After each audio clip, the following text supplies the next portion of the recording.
What's up, everyone? You're watching the Young and Happy podcast, where we talk about music, pop culture, mental health, and while we're getting to know our guests. I'm your host, Raw Dill, and to my left is my co-host, Drew.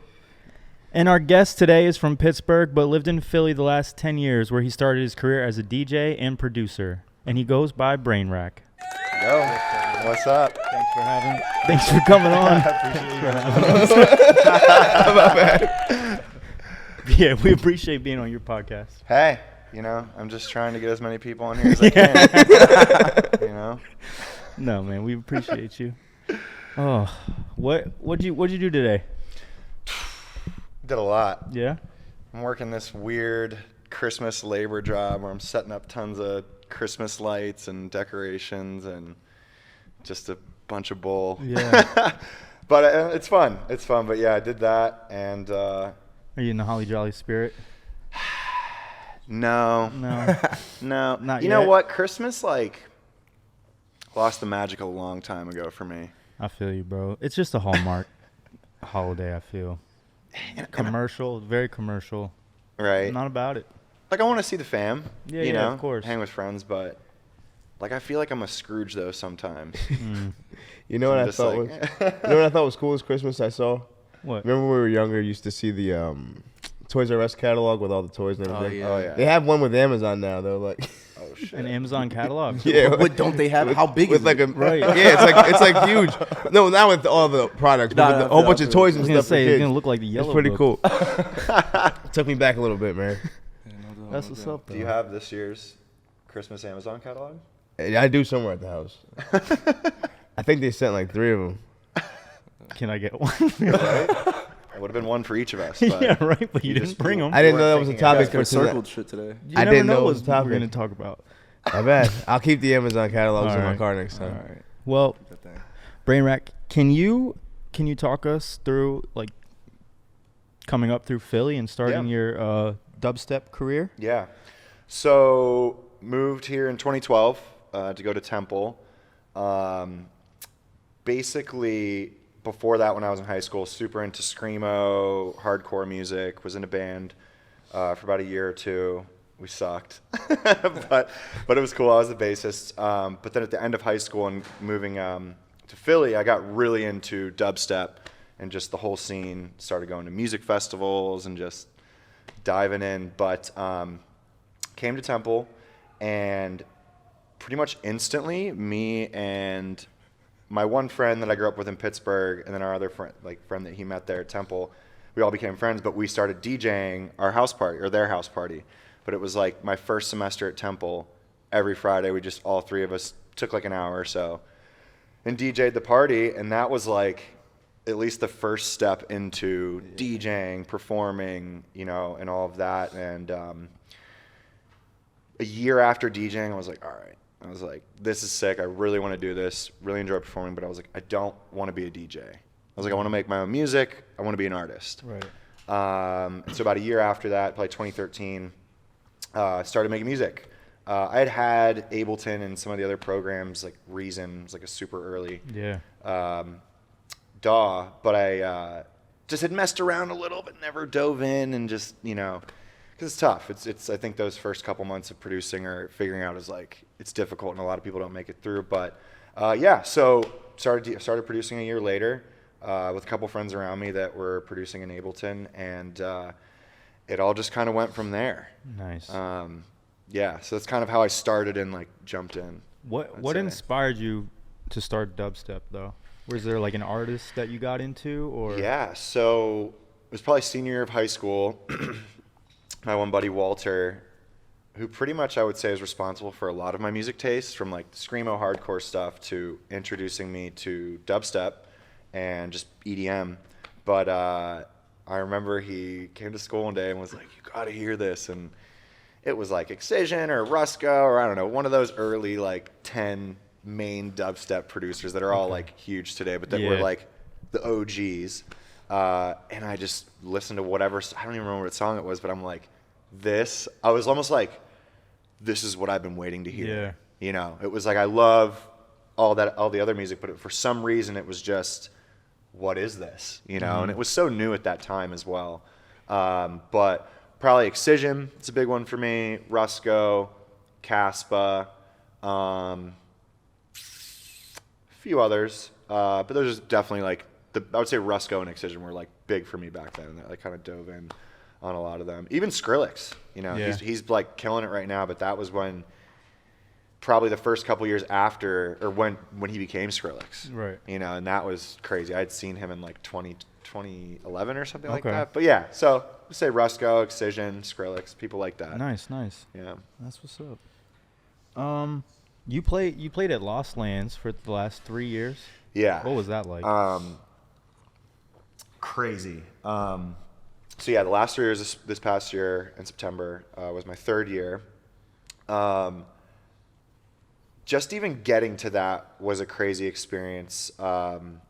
Basically, I started releasing music with Excision's label, who Excision is Lost Lands is his festival, and he started a record label right at the end of the pandemic called Subsidia Records, and I was fortunate enough to get in the launch of the label and get some of my music in there, and so I've been a part of the label since its inception, and I've built a closer relationship with Excision as well, just sending him music and stuff, and he tends to play my music out a decent bit, which is nice. But that is how that kind of came about. So I was releasing music with the label for a couple years, and that was kind of the hope working with them. Or they do so many shows. They have 2 really big festivals, one in Oregon and one in Ohio, which is Lost Lands. But yeah, so I was working with the label, and 2021 was the first year I played, and I didn't get like booked right off the bat, and it was somewhere in July or something. I don't know. One of the managers on their team called my manager and was like, "Yo, like we need him.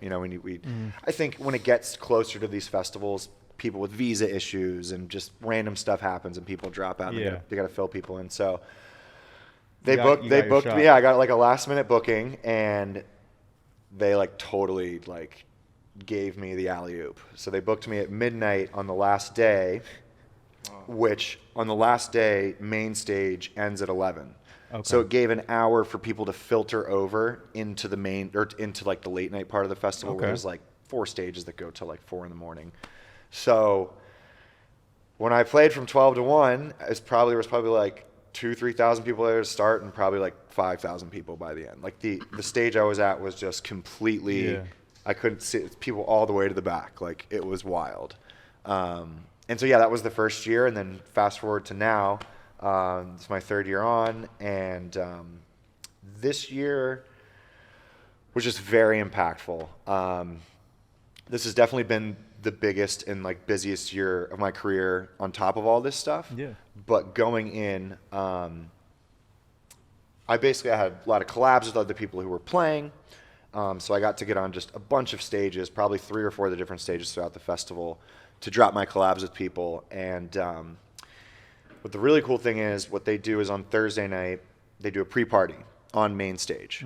So from like 7 to 11 or something like that, everyone's in the festival. There's probably like 30, 40,000 people at main stage. But what they do is they bring not all the artists. I mean, if you're an artist, you can go back there and go up. Sometimes you have to wait, for your turn up there. But they bring everyone up, and it's a huge back-to-back on main stage, where like there's like 4 CDJs, so 4 different turntables for people to plug in.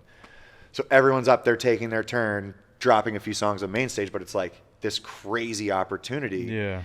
Where like the one I just alluded, or I told you about the 2021 show, that was the biggest show I've still ever played until I dropped a few songs on main stage. But like for me or any other up and coming artist, like to get on main stage and play your music for whatever 30, 40, 50,000 people is insane. Yeah. I mean, it was extremely nerve-wracking. I had a ton of my boys and friends up there and stuff that I know who are playing, but just a wild experience being up there on main stage. Like that's so many people. so many people. I was gonna ask, how do you prepare yourself for something like that? You do prepare. So for me, it's like I would say I'm extremely prepared for any set I'm playing, any show, anything I'm really doing. But for that specifically, one, I have my set, but then I have like a separate playlist where I was like here's 6 songs that I know I can play any of these on main stage. I'm probably going to play like 2 or 3, depending on what I get. Yeah. But I was like, made sure I was ready with like, I didn't want to be up there like, what do I play?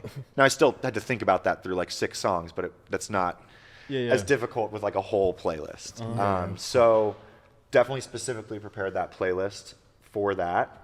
But yeah, it's a lot of prep. Like it's basically from just making the music, you know, like, and for example, like a set of mine that's 60 minutes, I'm probably going to play like 65, 70 songs. You're probably going to need about 30, 40 originals in that, and then the rest is like unreleased from like friends and stuff like that. So one, it's making the music, preparing it.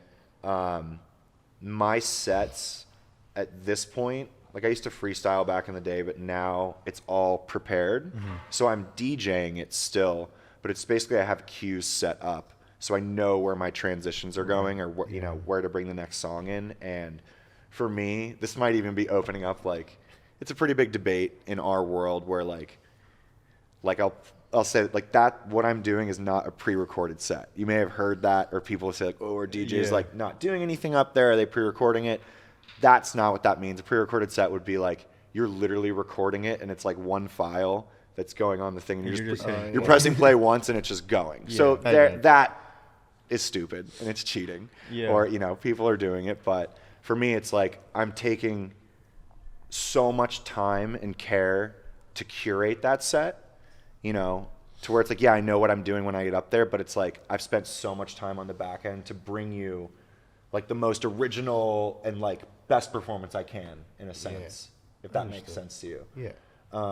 So yeah, a lot of prep work, and I think especially for that festival, it's kind of considered the Super Bowl of dubstep. Everyone's there. It's like really good networking, but it's just like this kind of end of the year, like hurrah. But I would say if you don't prepare, like you're kind of doing yourself a disservice. Yeah, for sure. And some people wing it. Like people are still DJing on the fly and doing stuff like that. It's not that that's uncommon, but it works for them if they're doing it. Yeah, and that's like what I'm doing works for me. Exactly. And is like what I want to do. You know, so yeah, so very prepared, I would say. I mean, do you have like anxiety about that? And that's 45,000, 50,000 That's people. what I was thinking. So, yes, it depends for that for sure. So, I was actually called up in the initial first group of people to go up, and I ended up being on there for probably like 45 minutes before I got to play. And it's kind of like you kind of got to just get your way in there, or like one of your friends gets up and then you go behind and you're like, all right, like let me get in after you. So it's kind of like tough at first, and that was my first time up there. So I waited a little and was just kind of like, you know, waiting it out.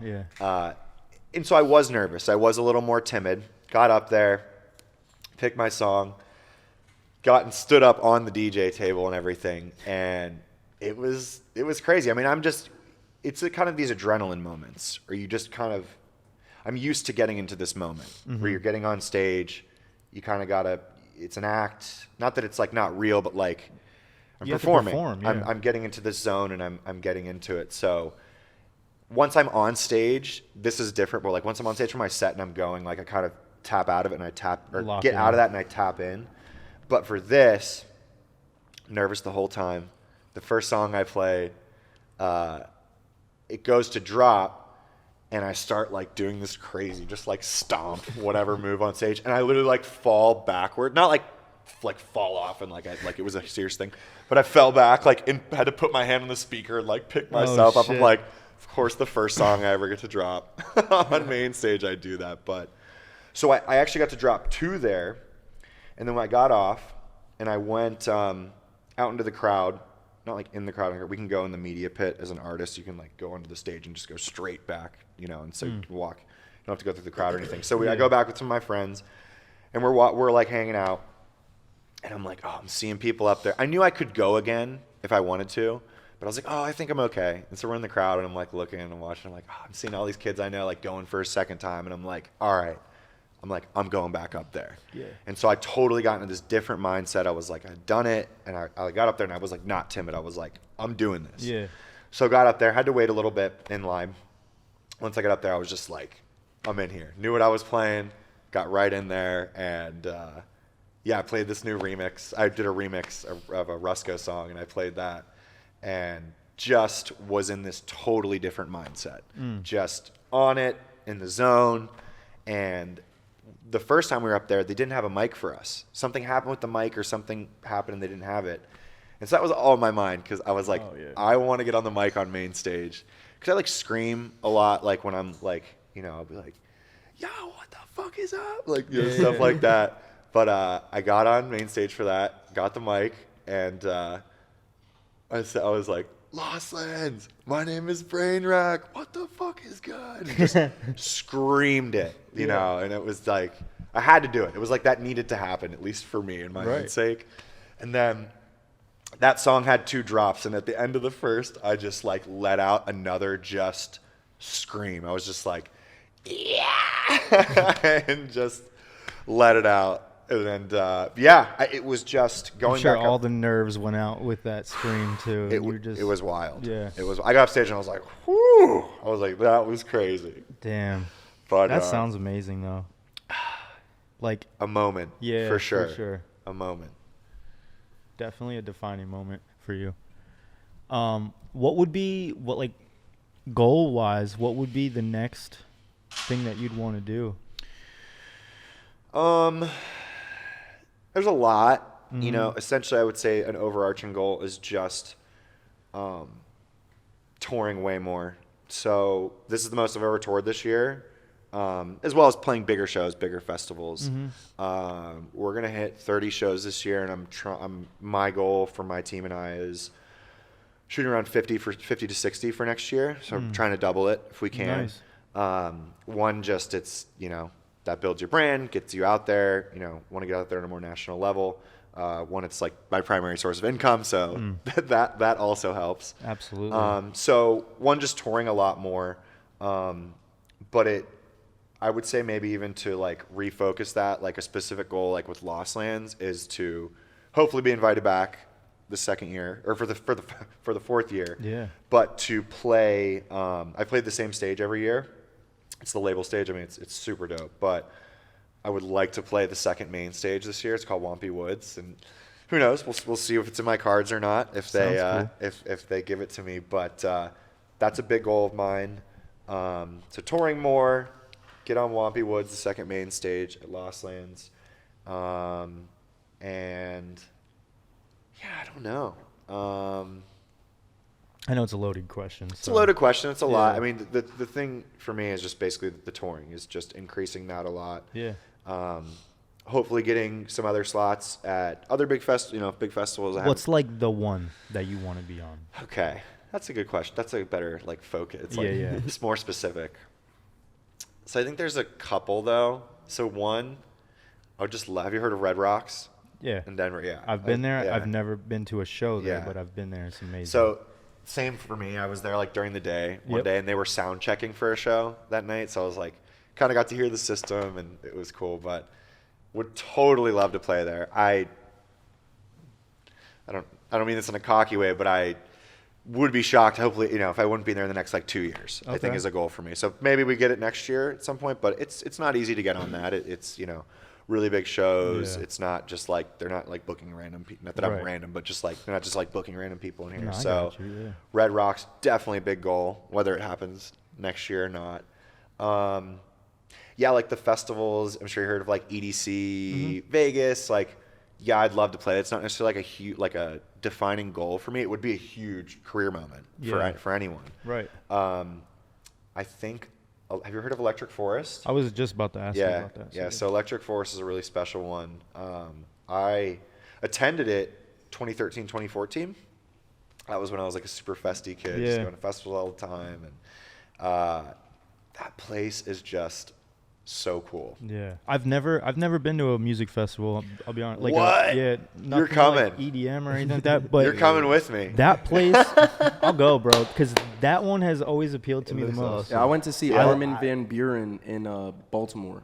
Okay. Yeah. That's sick. Yeah, I went to see Armin van Buuren in Baltimore. He was one of the first people I ever listened to in the EDM world.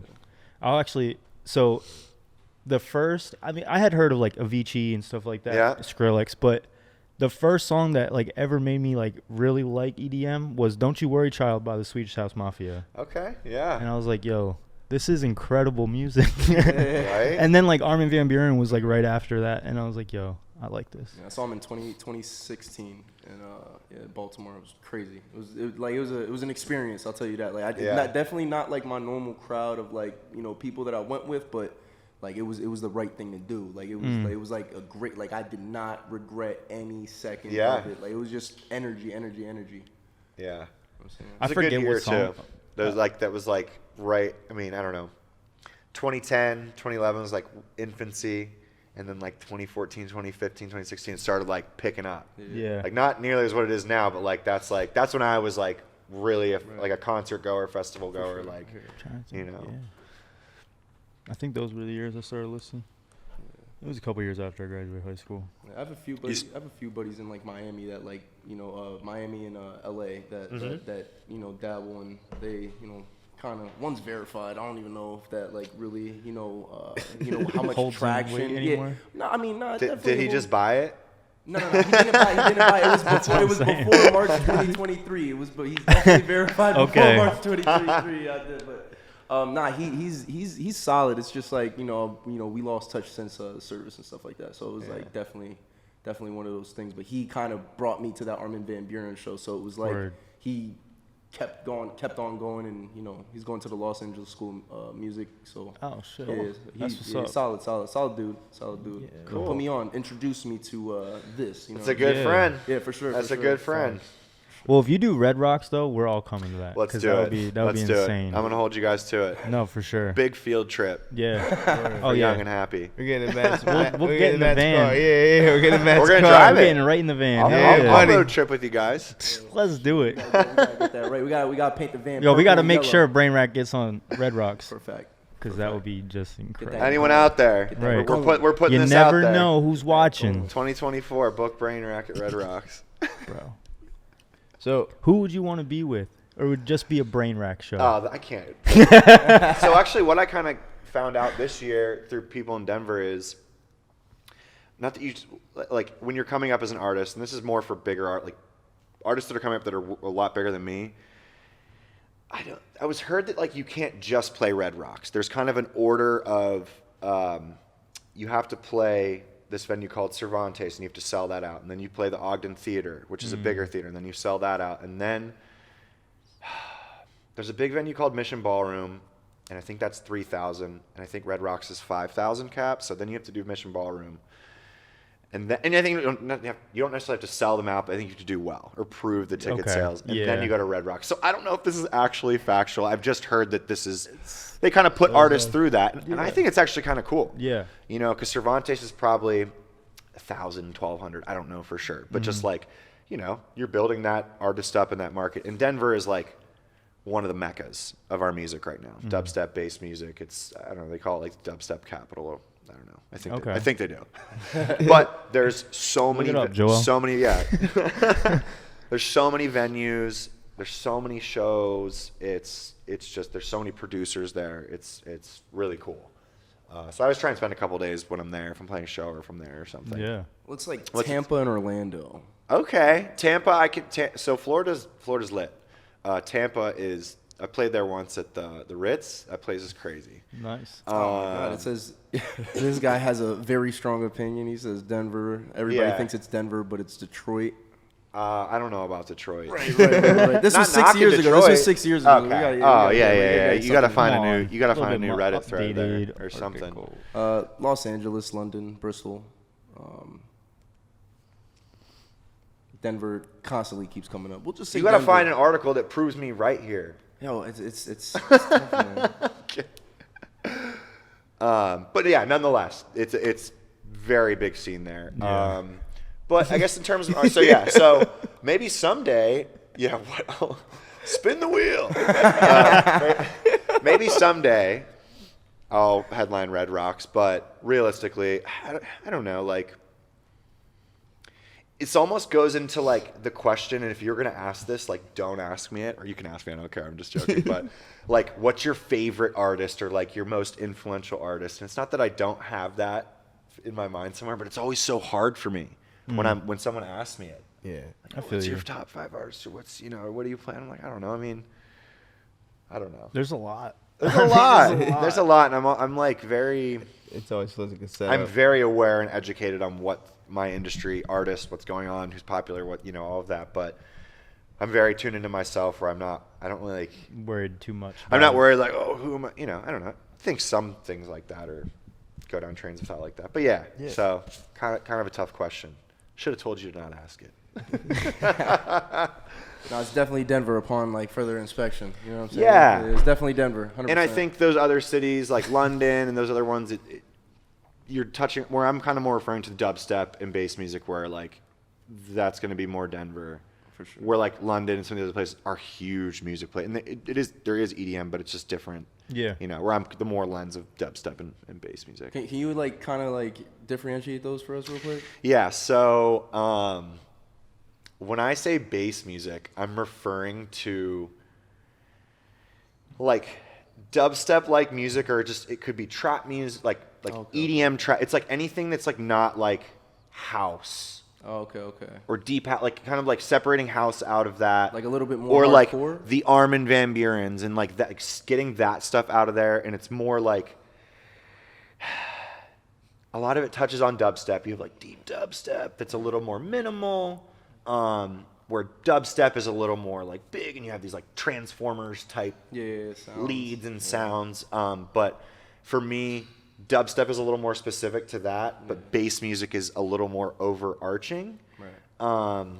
But I don't know if bass music really means that much to the people who aren't in the scene. For sure. I hear that. But I think a lot of people know dubstep. People clearly know EDM.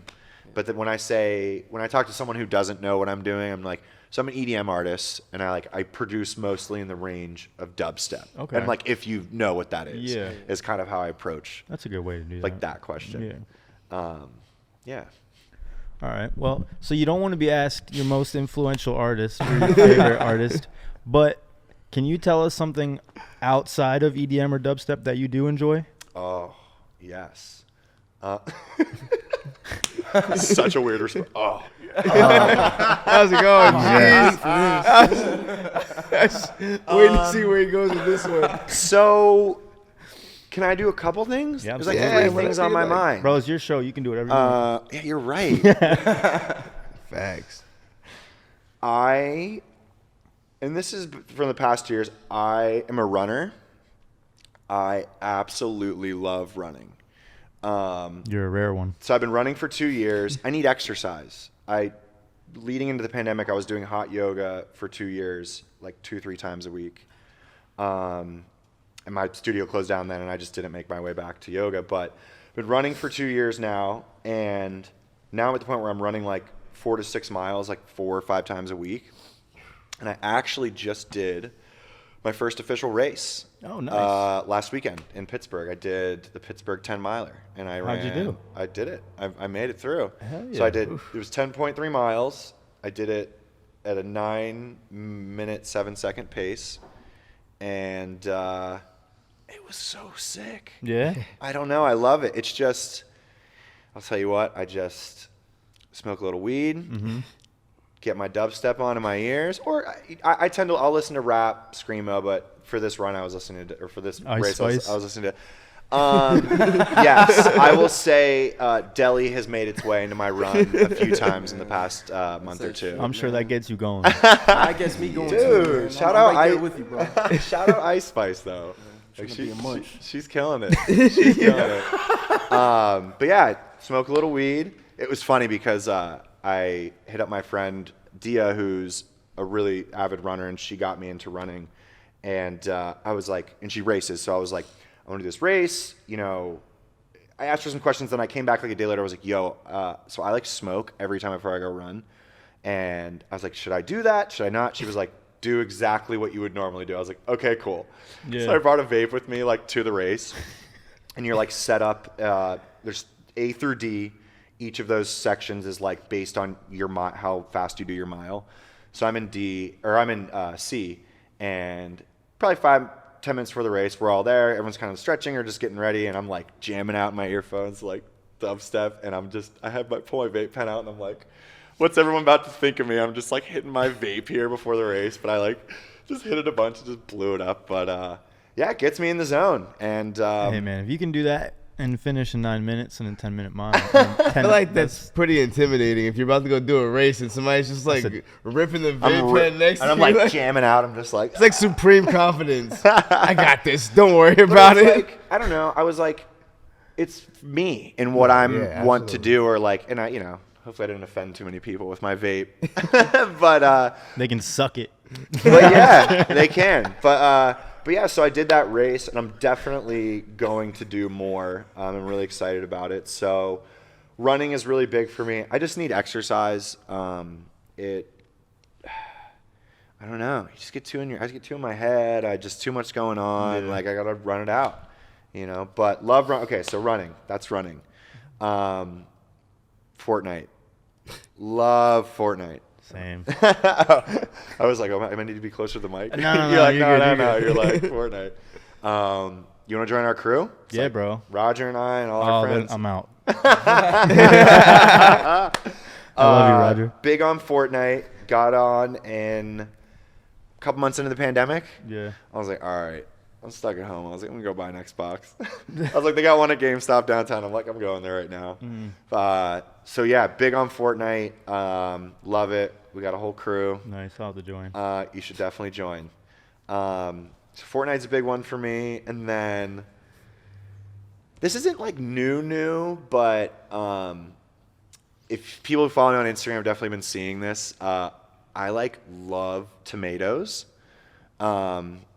And so I'm back home in Pittsburgh right now where all my family lives, and my dad is like a crazy, I don't know if crazy is the right word, but like he's a crazy gardener, like does mad gardening, like has like multiple gardens, all the vegetables are like pretty much grown from him. He's got the green thumb, but what he's got is he's got the tomato thumb.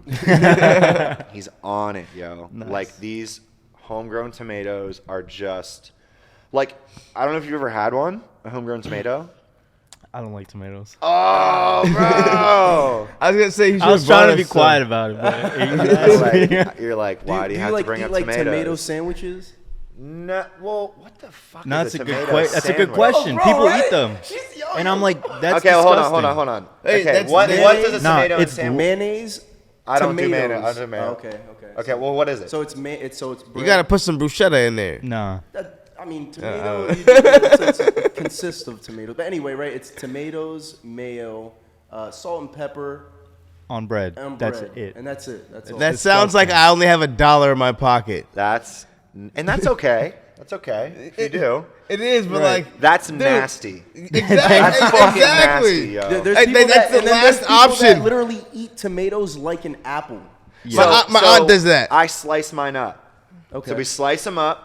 So it's like a thin circle. Okay. And then you do salt, pepper. That's solid. That's It's solid. so Yeah, good. yeah. But you Now- don't need now bread here's the and thing. mayo. Yeah. I'm not a mayo No, guy. no. Now, like a BLT. He's not saying he eats it. He Yeah, no, just. no, I'm just- it exists. I'm It just exists. arguing the other side. So I get fair. that. I had to clarify. We had to know. No, I'll argue right with you, bro. Like, I don't like that shit. But I swear, like, not you. You're not a part of this anymore. The tomato thing. Yeah, no, go do your thing.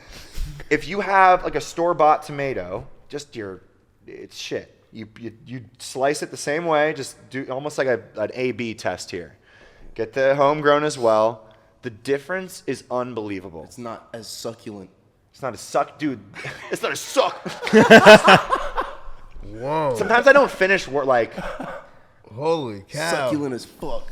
a couple times in the past like month or two. I'll be like start to say like I'm gonna fuck and say something, and I just like I'm like I'm gonna fuck, and I'm like. And I just stop and I'm like, wait. I'm like, oh, wait. Well, we can do that too. Shout out those tomatoes. Can we get back to the tomatoes? But yeah, I love tomatoes, and I've been like posting it more on my story and shit. I've just been trying to put like more of my like normal life and stuff in there. But it's funny, like even at Lost Lands, like this kid came up to me, he's like, "Yo, where's the tomatoes, bro? Where are they at?" I'm like, "Okay." I'm like, "It's working." He's like, "You don't have any?" I was like, "No." I'm like, I just walk around with fucking tomatoes up. in my Yeah, pocket. it's awesome. well, those organic tomatoes, they're keep them on you? delicate. They're delicate. No, they're hard. They're like they're not hard. They're soft. Should have brought some with you. But they're delicate. You'll like bruise them super easily. Do you? So all right. Do you eat that? So I can't eat I can't eat a warm tomato. So my dad, he says you shouldn't put them in the fridge, and maybe that's just the homegrown ones. So they're like, because he'll bring them, and then we eat them before they're like. Yeah, I feel that. I feel that. But like warm tomatoes, like. Yeah, it's warm. Okay. But do you want it really cold? Is that? I mean, really cold? I'd prefer it cold. You know what I mean? Well, we could chill it for you. Hey, that's gonna work. Everything's better when you're chilling, Dip it in bro. ice water real quick. Maybe. Nah. That might be didn't debatable. didn't sound now like- hold on. I don't claim to be an expert here. His dad is the I'm tomato passionate. thumb. Now, this next summer, I'm getting in the garden. I'm doing it all. All right. Well, I'm gonna help him, but because he was like, because I didn't help this year, I meant to, and he was like, you guys are gonna miss these tomatoes when I'm gone. I'm like, damn. I'm like, I gotta learn how to grow. Not that they're like hard. I don't think they're like hard. It's like so difficult to grow, but I'm like, I'm getting in the garden until you next grow summer. Gotta figure Until it you grow out. them, But maybe I get because I used to be a picky eater. I get not liking, and I still don't like stuff. But like, if you're ever in the situation with a homegrown tomato, like maybe just try it for me. For you, like I will maybe try it. just try it. I will. Okay. You don't eat tomatoes And just on one bite. purpose? Put salt and pepper on it. Yeah, That'll help. My grandparents grow tomatoes. So I'll try. Here one we of go. those. I'll Bring try me a one of those. tomato. Here we go. So someone here has to hold him to it. Yeah. No, I will. We're gonna get it I'll on find camera. We're you. gonna get it on camera. I'll put it on Bring it on Instagram camera. and tag you. Oh my goodness! Yeah, I cannot Bro, wait. so Please do. Fortnite got the OG map back. Do you land at Tomato Town? Tomato Town. So I am not an OG. Okay. I was that's not true. You around. said However, I still know pandemic. some of the because some of those POIs were later in the game. They're just updated and stuff. Yeah. But I don't know where I like to land yet because I've been super busy since the season started. Yeah. I've played a little bit, but like I haven't got into it where I'm like, this is my spot. Yeah, no, I feel you. So I don't kind of really have just one yet either. and our crew we kind of get at each other. Yeah. With where I don't know. I'm that person. Where everyone else, where someone wants to land, like I don't want to land there. Call of Duty. Where I Yeah, wanna land, no one I- else wants to I land. get active. I go to the tilted the towers. last- I'm trying oh. to go See- get smoke immediately. See, like I feel you, and I understand why you do that, but I can't do that. No, I feel Like, that. I feel that. No, that's I'm safe, more of safe. a let's land on an outside POI, Okay. place of interest for our viewers, Right. Right. or the towns that are Mm-hmm. in Fortnite. I like to play from the outside in. You know what I mean? Yeah. Because you get smoked if you just You get drop to in the loot middle. up, I don't get know. all I mean, your maybe you're stuff. probably better than I am. I'm I'm not really like I promise that I'm good. not. But like He's I feel really like good the at Call of win- Duty. I'm yeah. Are you Call of Duty? Call of Duty head. I man. suck at that now. Me I used to too. play like way back. It's you know, tough, Modern man. Warfare. Like people try way too hard on that game. It's not fun. Like when See, and- Fortnite's fun. Yeah, all the time. That's why, and I get that. It's a It's, good like, change still of pace. serious. It's such a good change of pace. When I don't play Call of Duty, I'm playing Fortnite. You know what I mean? Or this weird ass like medieval game that I'm like chopping mother. Like, don't you want to have a dope person? Like Yeah. you could have a tomato or a banana can. or Yeah, a for freaking. My favorite's Jonesy. With the long So beard. that was my POI with I don't know what season it was, but the Jonesies. You know the one. It was like the tree houses and Jones, stuff. Or is it what was it? Is it like was it called the Jonesies or it was called something else? Jonesy. I don't know. I'm not a Fortnite player. I'm more of a Call of Duty guy. What I was can't really his? do the Fortnite. Yeah, you don't like to have fun, do you? Jonesy. No, I don't. I just when I got my Xbox in the pandemic, He's an Xbox guy. I like that though. I do like Xbox. I'll never get a PC. Well, I get a PC. I'm getting a controller. I just got a PC maybe recently. Maybe did you? Yeah. How do you like it? I like it a lot. And are you on keyboard or are you on? I still play video games on the controller. Oh, you're a fraud. I am. No, but he does have like the craziest collection of games that he has the possibility to play though. So it's like that's true. That's just True. But I really just got it for editing photos Cool. and stuff like that. That's fair. solid. Yeah. That's fair. But the plus is I can play game on it. You anything. can game. And it looks Yeah. so good. Is it one of those like everything's like clear and you can see the Yeah, inside or? So Joel, our sound guy over there, he hooked me up with he put a list together for me. I told him my budget and he looked out for a bunch of stuff and put it all together. And then he helped me put the PC together. So Wow. Solid, yeah, he's a solid dude right there. Good, man. It was Major shout out. Yeah, man. He got a little, he got a i5, it was like a 12th gen. You know what I mean? He got a 4070 Ti. It was solid build, man. I know nothing that's about fun, computers. So, somebody will I know. buy a All MacBook. good. One of y'all know about 32 download my gigabytes of RAM, programs. 64 megahertz. Solid, bro. You can't take See, away from that. he's still talking about I it. know. I love it. Solid. I was just saying that I know nothing Hey, about man. computers. He could play Fortnite on it. That's true. That's what you do know. I do know that now. I mean, That's Epic the- account. Link up. Go crazy. No, we're going to get in touch with that for sure. So you talked about like performing and being like crazy on stage. Yeah. So I heard from a friend that you used to DJ with no shoes on until one day you slammed your feet on the ground so hard that they bruised. And from that day forward, you've always DJed with shoes on since. So there were other DJs that didn't wear shoes as well. So I wasn't like claiming to be like, oh, I'm the only DJ. I don't wear shoes when I perform. But I don't know. It was fun. It was like you get a little more comfortable. I don't know. I enjoyed it. So I did it for a long time. There were two things that happened. The first thing was way before me hurting my foot, but that was ultimately when it stopped. But I remember I played this really small festival, wherever, I have no idea. This is probably like 2016, 2017. Where I was playing in this whatever little pavilion, the ground was wet. And I was in my socks. I don't know why I decided to keep my shoes on. It's ridiculous. The ground was wet. It wasn't like soaked, but it was like wet. And so I think I put my shoes on after what I'm about to say started happening.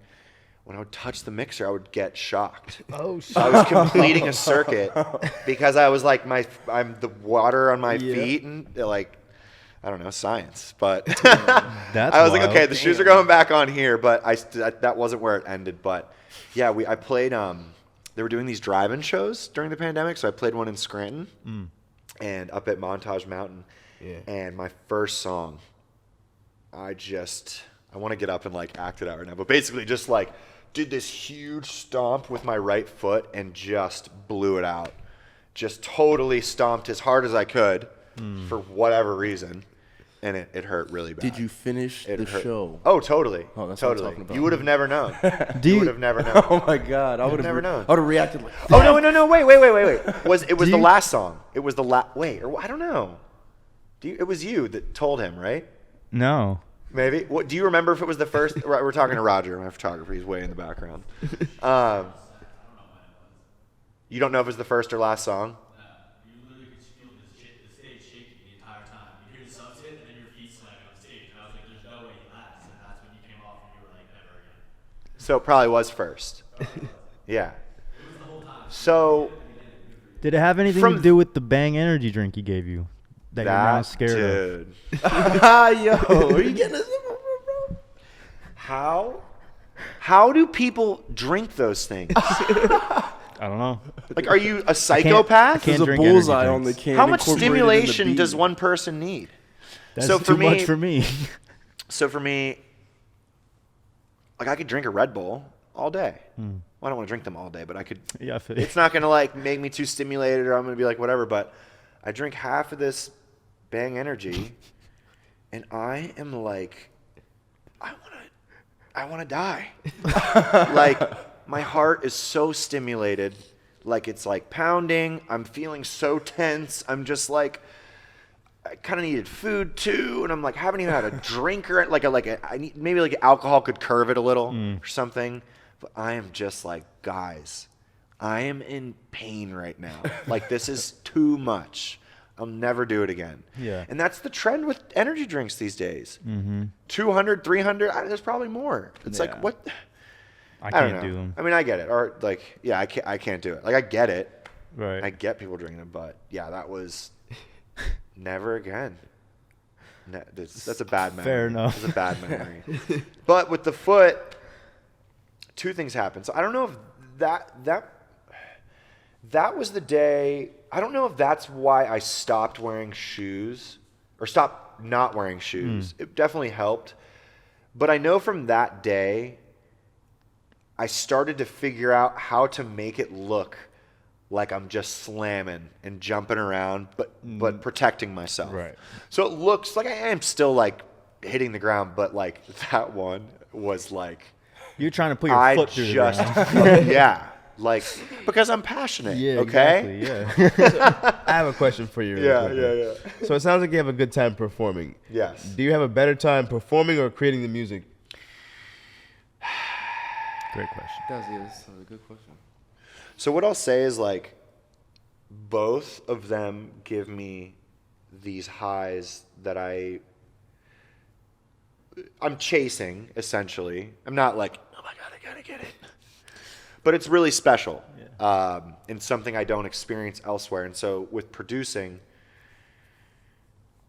I'm the type of producer that like I don't want to produce all the time, but I get in these modes like, okay, I'm on it. Like let's go. Let's like, you know, a couple times a year for a couple months. I'm like, let's keep going. And so for me, it's not like I'm getting these like bursts of like, oh, this is amazing. Like while I'm writing all the time, but once you like crack an idea, or you're like, this is it, or like you've made it to that, and you're like, whether it's never gonna see the light of day, or it like ends up being your biggest song, like it's this moment where like the one like we did for the thing when I was writing that. I mean, I just finished that like 2 weeks ago. When I was writing that, the one night, I'm like, this is it. And I'm like in my basement, like jumping around. I'm like dancing to it, but I'm like, this is it. I'm just like this feeling of just like, it's joy.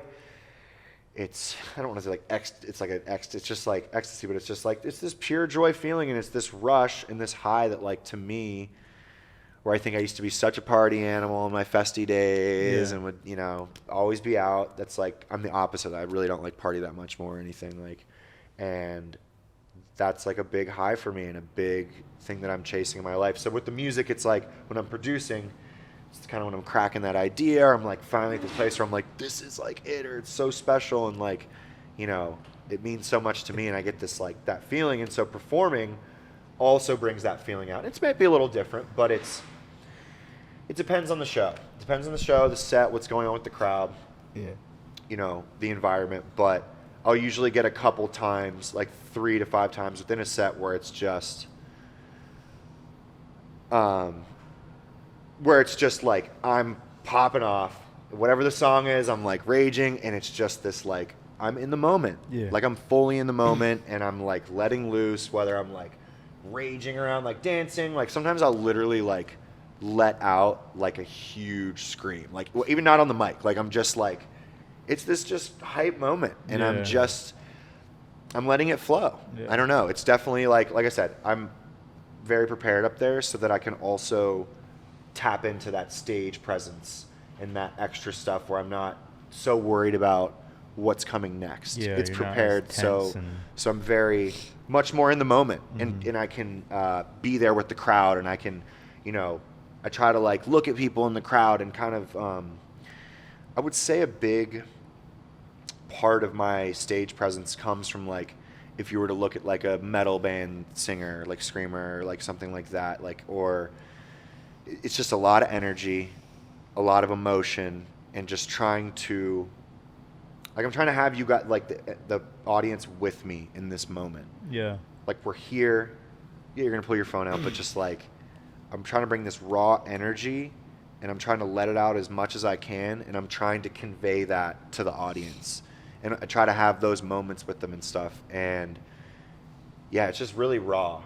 It's like a lot of raw energy, and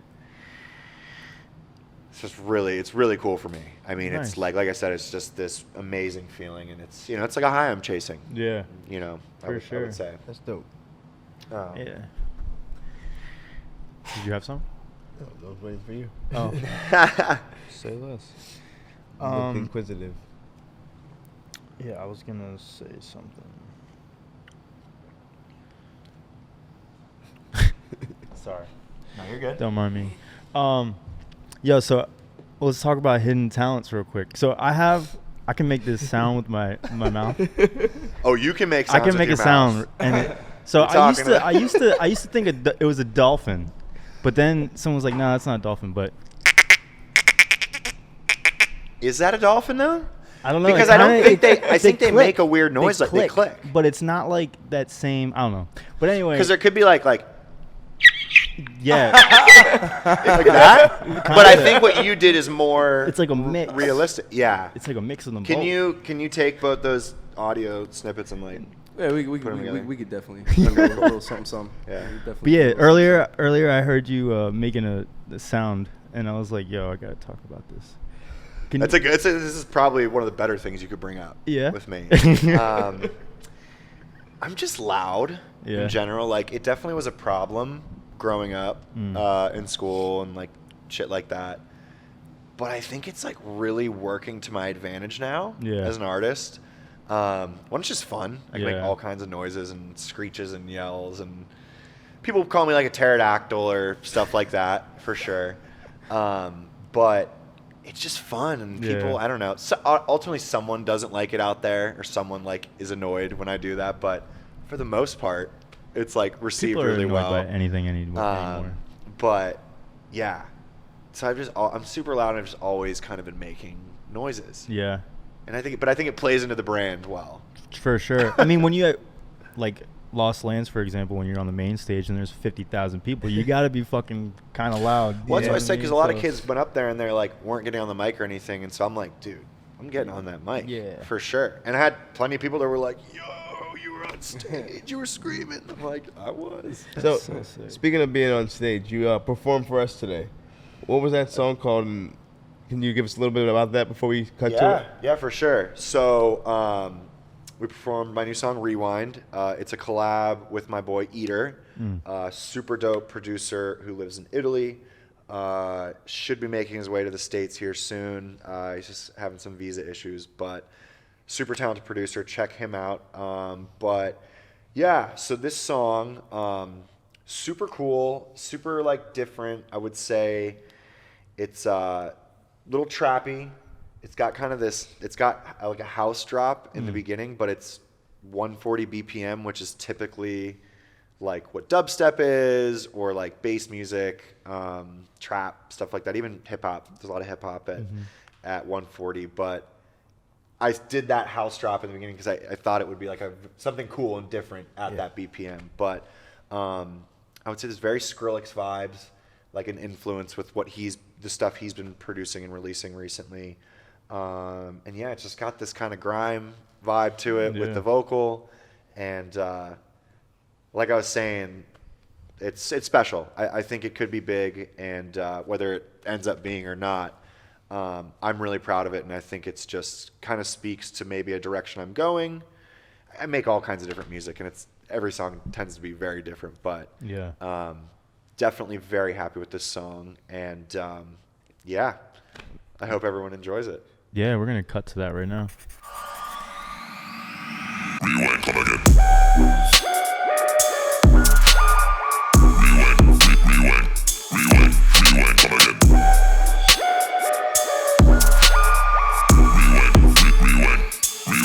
Rewind, come again.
Eater.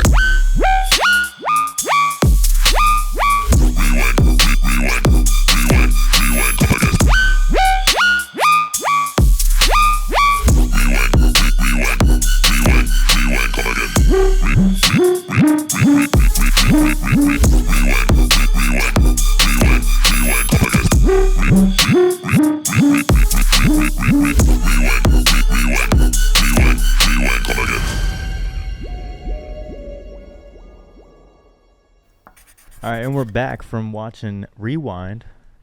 That was pretty fire. Thank you. And the lights effects and everything. That was cool. That was actually cool because we've never done a live session in the Cyclorama room. Because it's usually, is it here or it's is it? usually in this room. Yeah. So that was pretty cool.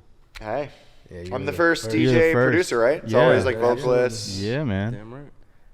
Got a That's couple what's up. firsts That's today. what's up. Yeah. This is your first in-person podcast. You got First of many things for both of us. There we go. But yeah, first in-person podcast. Yeah. Shout out Zoom for my other ones. Man. Zoom the last couple years just I don't even like Well, I finally had to started paying for it. really. Because I do a lot of teaching. Like I Okay. do teach kids like anything from making the weird noises to producing, just marketing, anything they You want can to teach learn. that? Yeah, Teach me. totally. If you pay me.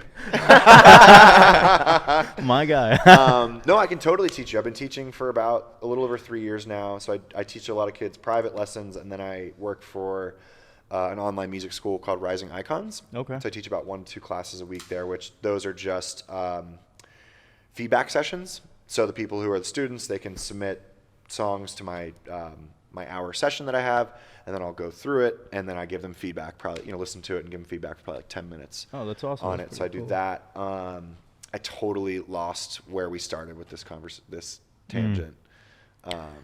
It was about We all We It was do- the first of I many feel like we things. do We were talking this about all the first time. of many things. And First of many things. Right. It was after that. it was definitely after that. Goddamn. Zoom, you're paying for Zoom, yeah, we were talking Zoom. about Zoom. So I teach kids private Not lessons on lost, Zoom. baby. But for a while, the hour was free.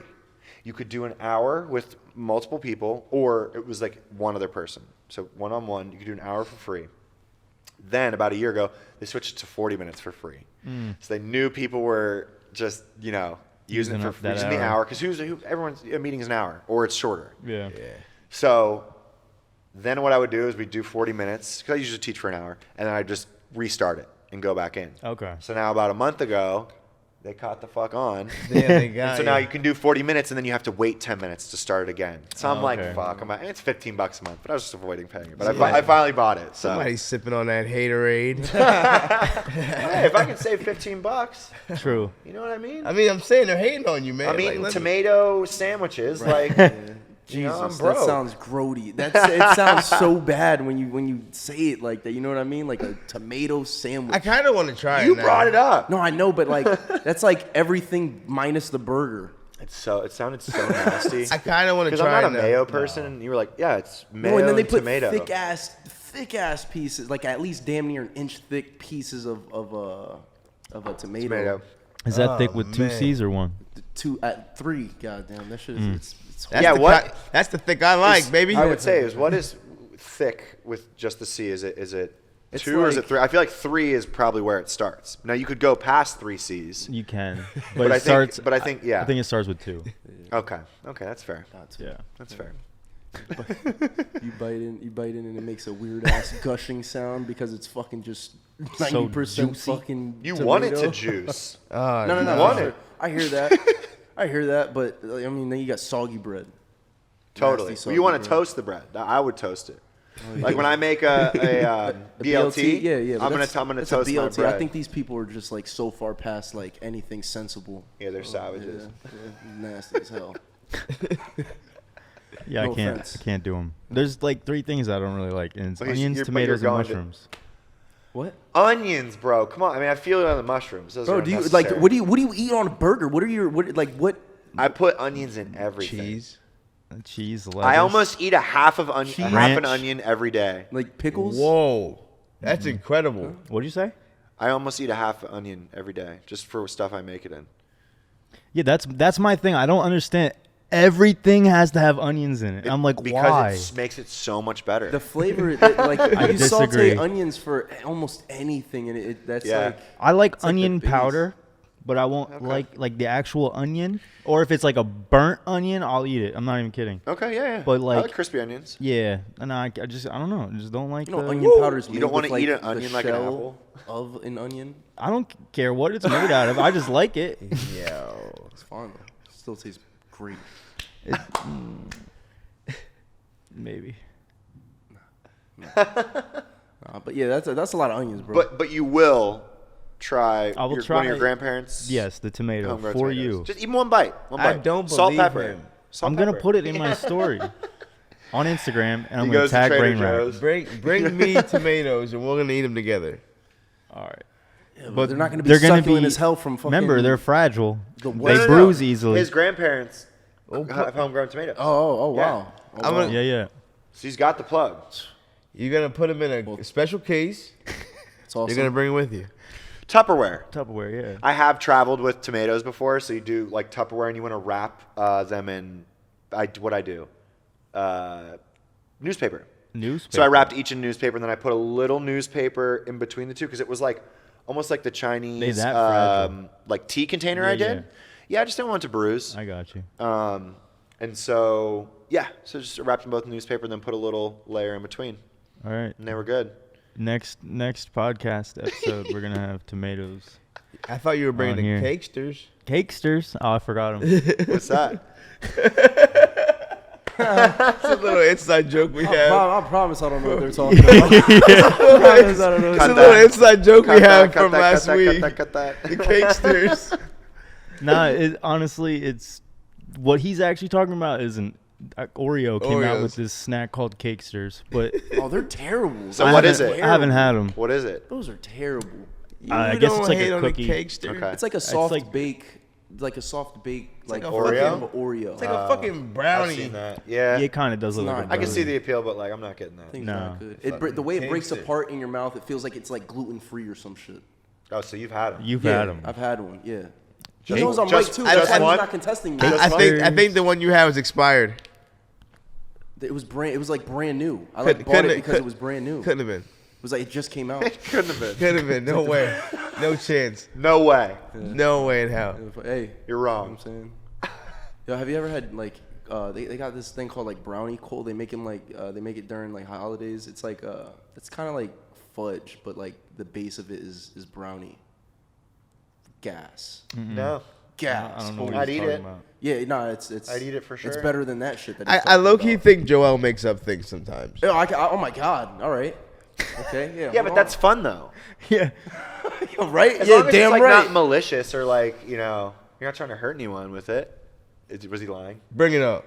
Hold on. My one contact is like, So do you cut your own hair? I do.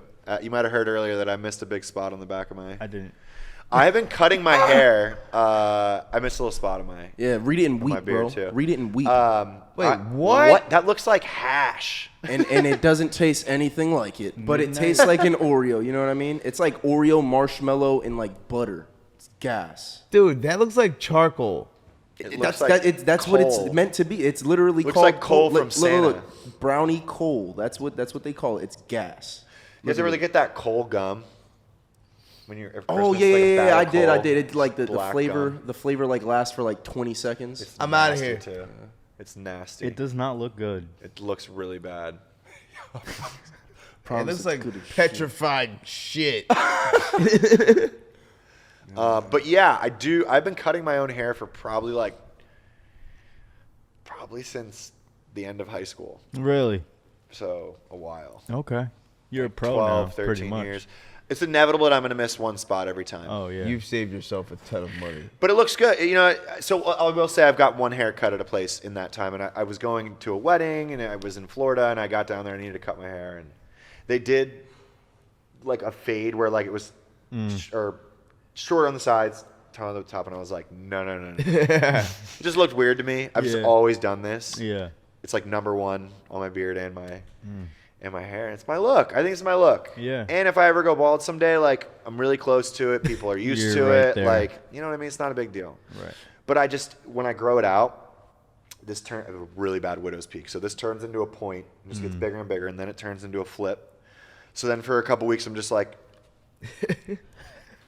all day, and that's no bueno. I can't do that. Nah. So yeah, I just, this is probably gonna be me for the rest of my life. Yeah. Saved a ton of money. Absolutely, I know it. What's a haircut cost these days? Bro, I'm not gonna lie. At least $40. Pre-COVID, I was getting a haircut every 2 weeks. I was one of those people every 2 weeks. I have get a friends, haircut. yeah.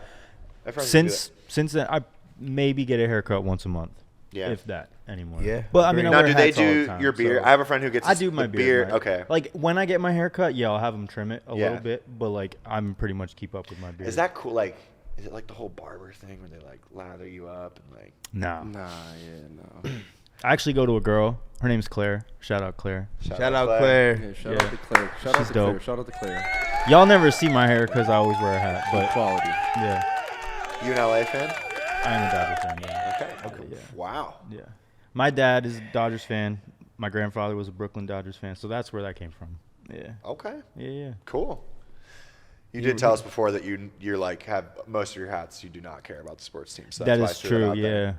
I actually just had a conversation the other day with someone because it was kind of like what I told you about earlier. How when I'm at work bartending, I always wear a different hat, and people always ask, "Oh, are you a fan of blah blah blah?" And I'm like, "No, I just have a lot of hats." Yeah. But the other day they were like, "Well, is there any teams you wouldn't buy?" And I was like, "Yes, I won't buy a Red Sox hat, and I won't buy a San Francisco Giants hat." And Okay. that's it. Any stories there or any reason or? No, I just don't like the Red Sox, and I mean the Giants are the rival of the Dodgers. Even though the Diamondbacks are in their division, I don't really see them as a rival, and I have a Diamondbacks hat. Plus, I think that's one of my favorite hats. So Hey, if it looks cool, it looks cool. exactly. How many do you think you have? Oh, you gotta know. I don't. Oh, come on, go home and count after this. I'm gonna have to. He really will text me like 3 in the morning and be like, dude. Yeah, it's like 47, bro. I don't know. Like, do you think you're close to 100? So I actually had a hat collection, and they were all fitteds, right? Yeah. And then when fitted started like not being cool anymore, I started buying snapbacks. Well, I don't know. I put like all my fitteds away somewhere, and then like a couple years later, I went back to them. They were all like fucked up, and like some of them they were in my closet, like in a, I don't know. I guess like the moisture in there got to them or something. So like I threw all those out, and then now I have like started another hat collection like a couple years ago. But I don't know. I'm probably at like 40 hats. Do you like? Because I've seen like the shoe guys who like they'll like literally get the shrink wrap. They shrink wrap the shoe. Like they like make sure they're like not like. Do you have a case or something or anything? Or you're I'm the same way with. I'm a shoe and a hat person. I don't really spend money that much, but like there's two things I really those things do cost like, money. and it's hats and shoes. Especially the So yeah, but I'm also like I'll buy like maybe 3 pairs of shoe a year. I'm not like a sneakerhead where I got to buy every drop. Like no, it's just whatever I really fuck with, I'll buy them. You know what I mean? But I'm also gonna wear them. Yeah. I don't care if it gets dirty. It is what it is. Like I'm buying it to use it to wear it. Yeah, You know what I mean? for so sure. For yeah. shizzle. I feel you. Yeah. Do you wear hats? The only hat I can wear is a dad hat. Okay. My head, I don't know. It's weird. I got you. I'm a weird looking person. No, man. So, yeah, the dad hat is what looks the best on me, or what I believe looks best on me. And I can't do that. I can't do like this flat brims. Yeah. Like, I could kind of wear a beanie, but I kind of look like I don't know. Kind of look like a nerd. Not that nerds aren't cool, but. No, man. So no, not really hats. Okay.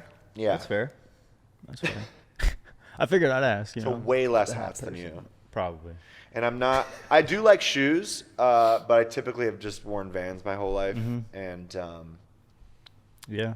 All I I haven't wear dove is- so far into the crazy sneakers Yeah. game. I would like to, but just regular black Vans is kind of what I rock. I What I'm feel rocking you. right now. Yeah. Hey, I got those too. Lit. All I wear is Vans, Air Forces, I and was gonna Jordan say you have 1s. on Air Force Ones right now, so I said Vans. I know, Air I Yeah, was- those are sick. The I yellow. was jumping the. They're all That's waterproof. his color. Really? Yeah. That's why I bought them. yellow Can we, thing. can we test it? Sure. I got a little water. No, I'm just kidding. I mean, I'm down. He said it worked. No. Just but leaves a stain. I was going to say, try them on his first because they're not waterproof. Nah, So. I didn't volunteer for anything. How you gonna put me in it? Try it on his first. Wow. What a guy. What a guy. What size do you wear? 9.5. I got them. I'll get you Is that what you wear? I wear 9.5, yeah. See, I'm a 13. Jeez. Tough. I get fucked over in the shoe Yes, world. you do. You don't even get You gotta to order find online. Some of your You can't shoes go in store. the. I was about to say, yeah, you You can't. get like 2 options when you go in the store. You can't even Everything find you some want, of they're it. gonna have a 12. Yeah. And I'm like, The good and thing I played about that game before. I bought the 12s. Oh, they're so sick. Kind of fitting them. And it just hurts your feet. And I'm Yes. just like want to kill myself. I'm like, dude. But good thing about that, if you get new like if you want to buy like a new shoe that drops like those sneakerheads that you guys are talking about, you're either in luck because nobody else is going for a 13, or you're out of luck because there's only probably one 13 that got shipped to that store. You know what I mean? Yeah. But So I'm out of luck. yeah, pretty much. Yeah. A basketball player is scooping that shit up. True. Yeah. True. So, our tagline at Young and Happy People is what makes you happy keeps you young. And November is Men's Mental Health Month. So, I would just like to ask you right now where you're at in your life with your mental health. Yeah. No, I love this question. I've had an interesting journey in life with mental health. Definitely have dealt with a lot of anxiety and depression. When I was younger, I was like, started to get medicated and stuff, and I quickly was like, I just got out of it. Like when I was in high school, it was instantly making me not feel good. And I was just like, this is not the way. And so, I've never really gone that route, but I've definitely been like in and out of therapy for most of my life, which therapy is great. I kind of just end up leaving at points, or whatever, and then going back at certain points. But always recommend therapy to people. But yeah, lots of ups and downs, and I would say maybe to like focus it to like recent, or if you said like currently or like where I'm at, like. Looking at this year, it's been tough. It's been the busiest year of my life. I don't think I've been home for more than 3 weeks, and it's mostly I'll be home for like 2 weeks and then I'm gone. Yeah. That has kind of taken a toll on me, and I would say like this is the first year in my life I've ever gotten homesick, like wanted to just be home and like not out and about and stuff. And so, yeah, it's been a really interesting year where I've also just been through a lot personally. Just in my personal life this past year, and just stuff with family, just lots of ups and downs. But I think the running and the exercising and stuff like that, and like you said, like, what's the tagline again? What makes you happy keeps you young. Keeps you young, and I totally believe that. I mean, it's like for me, the exercising is just, it's fun. I mean, it's not always fun, but it's like, it is fun to me, and it like totally does a lot for me and my like physical health, and then in turn my mental health. But yeah, I've just really found that like, so I've been a skater my whole life. I don't really skate as much anymore, but like when I go skate, when I exercise, when I'm like making music, like when I'm just like, and I feel very fortunate to be in the position I am to be doing music right now, and that to me my job, because a lot of people are just stuck in the 9 to 5 and the stuff they hate, and while I don't have any money and I'm just getting by, I am very thankful and wouldn't trade this stuff for the world. So like, I feel like I am living like I'm in my happy places, and I'm doing the things that make me happy, and I'm doing the things that like skating and just all this stuff as a kid that like made me happy, and creating, I think, is a big thing for me that just makes me happy. And I think a lot of people get stuck. Like to me, mental health is never going to be fixed. No. You're never going to be fixed. You always have to work at it. So that for me in my life, it's the running, like I said, it's all that stuff that kind of helps me work through it and keep fresh. And even if if I'm feeling down, like, or if I'm like in a mood or whatever's going on, running is one of the only things like really exercising that's going to pull me out of it. Yeah, an escape. You know, and so I think exercise might not be for you or might not be for some person, but you got to find what pulls you out of that. Yeah. Because if you just live in it and exist in it and don't try and nurture it or work through it, it's gonna really hold you down. Where I'm feeling now is like I go through it, but like I'm like, okay, I'm feeling this way, like let's go run. What do we need to do? Let's go make music. Like let's get myself out of let's be proactive. And I know it's not that easy for everyone, so I don't want to like umbrella that on everyone. Like, oh, just go do this, because it's not that easy. Like depression is awful, and anxiety is awful, and that can really, it can be hard to go talk to people. It can be hard to interact with people. It can be hard to do anything.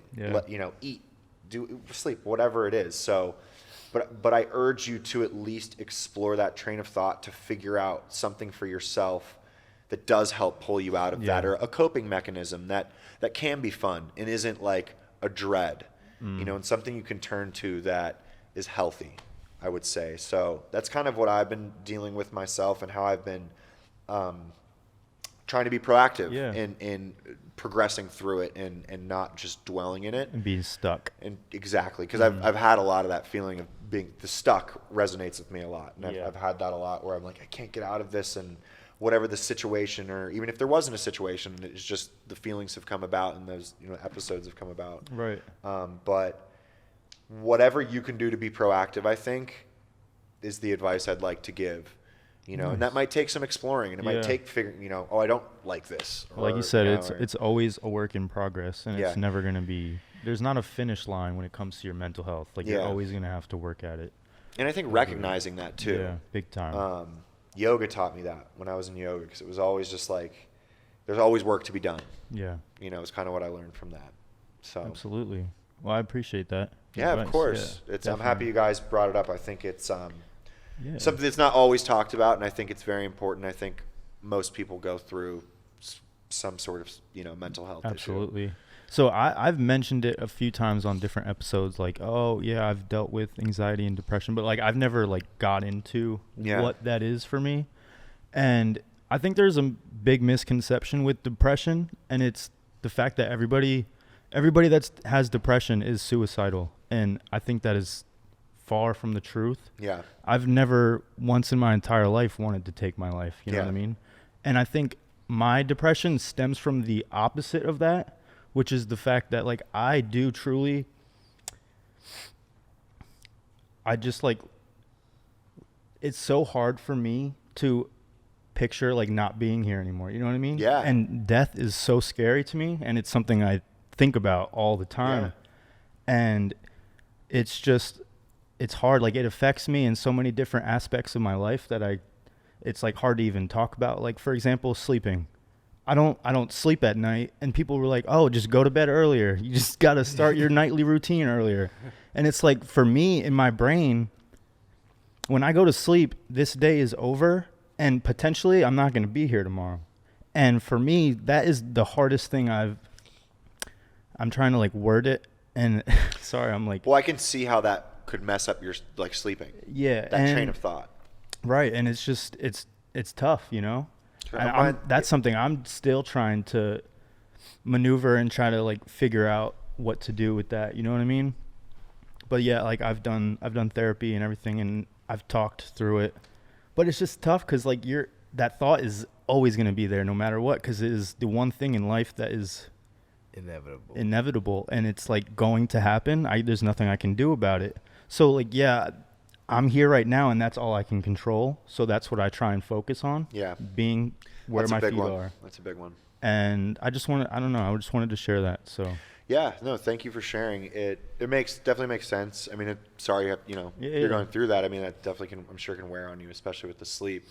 But our minds are so powerful. Yeah. And just knowing what I go through and hearing that, it's just like when we get these things in our head, it's sometimes you can't even get it out. Yeah. It's like, and then it's kind of there, and you keep coming back to it, and it creates these cycles and these patterns of thought. In this case, negatively affect you. Yeah. You know, so that can definitely be really tough. But the one thing you said, you're gonna try to what can I control? You know, Yeah. and that's something I've really been focusing on this year, or trying to, is just like, okay, am I getting upset over this? Like, can I control it? Or like, what is in my control and what can I do? You know, and try to not stress and give, I don't want to waste my energy. That's a Yeah. big thing I'm kind of dealing with now, is 100%. like, because You only have so going much into of it. being depressed, anxious thoughts, like dealing with any situation, like for me, when I switch into that, like I'm stressed or I'm like upset, like it's really hard, like I said, for me to get out of it. And that's where like I like to go run or like to pull myself out. But Yeah. it's just, the mind is so powerful. So you got to like, It's crazy. You got to work through it. And it's just like we said, it's just like, it's always a work in progress. Mm-hmm. You're always working through it. But like with you, like you recognize what's going on and you're kind of Yeah. working through it and you see the pattern. You're like, and that's kind of an example, I think, of like being proactive. It's like, okay, even if you don't go to therapy to figure out this or that, it's just like, okay, this is what's happening, but why? Okay, and maybe why do I feel that way? Because maybe this happened. But just, that's a good example of just like trying to work through it instead of just dwelling in these thoughts and feelings, and trying to work out of them. Being stuck. Yeah, it's a big one. There's one other thing I wanted to touch on that we forgot to earlier, and it was your EP with Subsidia Records. Subsidia Records. So that's Yeah. Excision's label. Okay. So that's what I was talking in the beginning, before, like in the beginning of the Lost Lands. Got you. So, yeah, I mean, releasing and being a part of the label has just been huge for me. So how that started, basically in the pandemic, I've always had Excision's email, but I was kind of waiting for the right time till I was like ready. Like the music was good to send him the music. And so July, the pandemic started like in May or March or whatever, March, April, May. Yeah. That like middle of that summer, I sent him my first email and sent him a song, which is like, hey Jeff, my name's Alex, big fan of yours, blah, blah, blah. I just kind of sent a personal email and I was like, I'm a producer and here's a song I just finished. And he emailed me back and was like, yo, he was like, OG fam. He was like, thanks for sending the song's dope. So he downloaded it and listened to everything, because on SoundCloud you can see who downloads and listens to your music. And a month later I finished 2 more songs and I sent them over to him. And a week later he emailed me back and was like, yo, I would love to sign these to a project I'm working on. Let me know if you're interested, with like a winky face or like a smiley face. I'm like, what the? Like, Yeah. I like called to my friends. I'm like, I don't know what's going on. I'm like, this is crazy, because like at this point he had a record label back in the day, but it wasn't active. So they're not giving us any information, but we're like, we're kind of moving through the summer. We kind of knew it was a label, but they were being very secretive of it. So I'm having shows that summer, and over a couple months, I'm talking to friends, and I then find out between like 4 or 5 of my friends, we have like almost 20 songs signed to whatever this is going to be. I had like 3. One of my friends had 4, but whatever. So gets to the end of the summer and we get closer to it. They still wouldn't tell us what it was called, but they were like, it's a record label.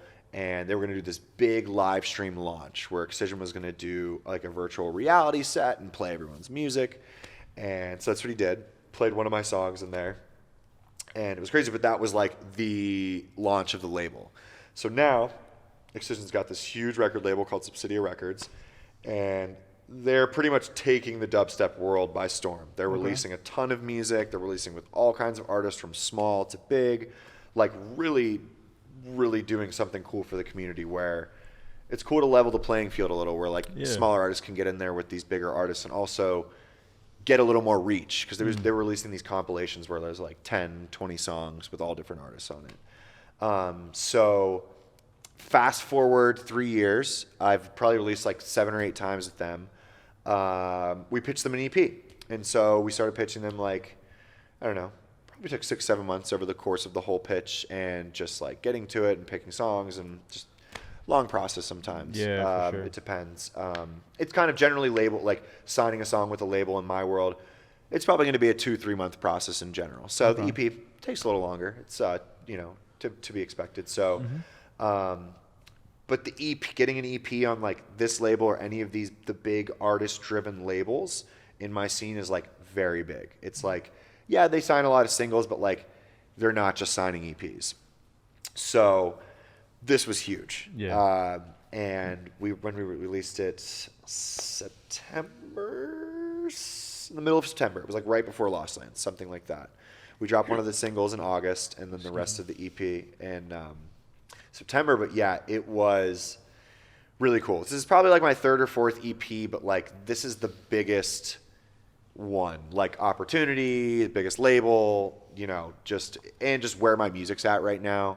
Had a couple bigger collabs with friends. My friend Drink Your Water, my other friend Afterthought, my boys Wee Rose, and yeah, my boy Mystic, and then my other friend St. Miller collabs on the EP. But yeah, it was just very proud of it.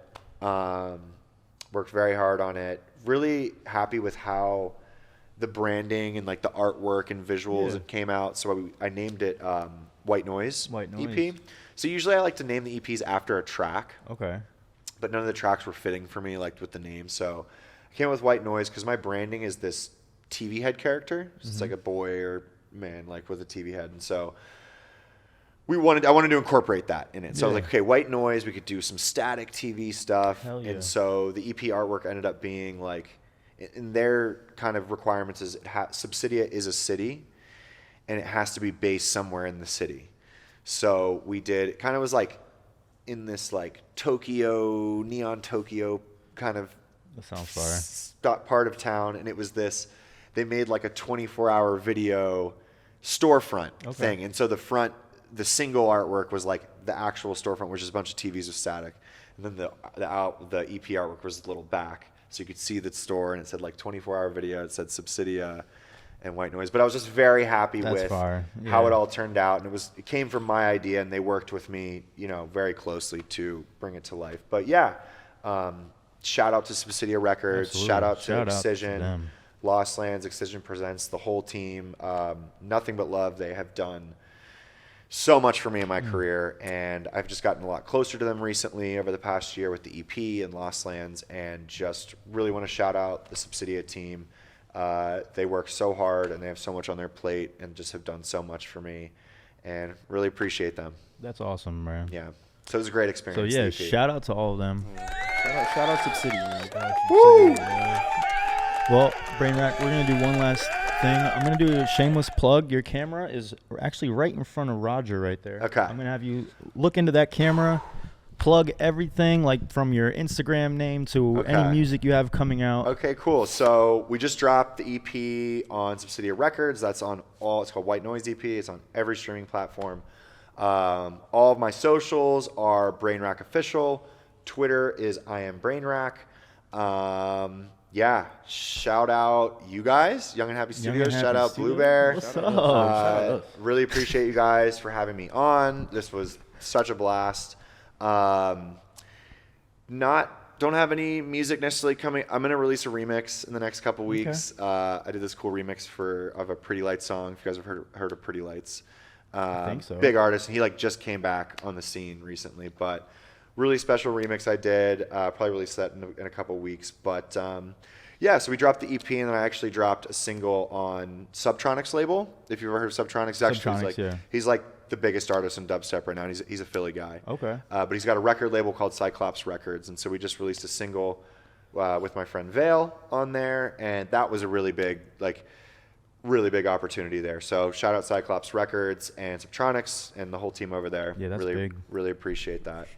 But yeah, that's my plug. That's the plugs there, I think. All right, we Good like plug, it. good plug. Hell yeah. Definitely a pleasure. We got having 2 you. minutes to spare, so yeah, this has been fun. This was fun. I'm gonna say good luck touring, Thank you. and Thank you. Oh, good luck. we're all gonna be at Red Rocks next Yeah, year. for a So fact. that's- So someone, we're putting this in the universe. yeah, no, we're Brainrack, Red manifesting Rocks, it. 2024. Let's make it happen. We're gonna road trip out there. Oh, absolutely. I'm gonna bring tomatoes. Yeah, yeah, He's like, keep those away from me. yeah. I don't have to eat them just because you bring them. You know what I mean? I won't force that on you. All right, thank you. Well, we're the young and happy people, and what makes you happy keeps you young. We're out. Till next time. Catch you later.